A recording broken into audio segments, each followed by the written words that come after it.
Gente, vamos fazer sanduíche comigo? Aqui estou usando 2 ovos.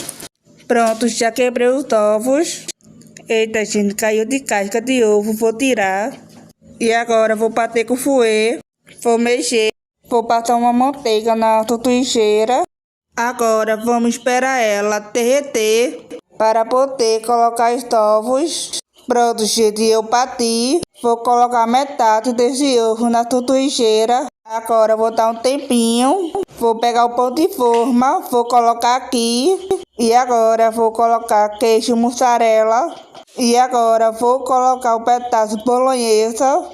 Vou fechar aqui um pouco para dar um pouco a mortadela. Pronto, agora vou pegar a espátula. Pronto, vou fechar aqui o sanduíche e ele vai estar pronto. Agora é só saborear. Olha aí, gente, que delícia.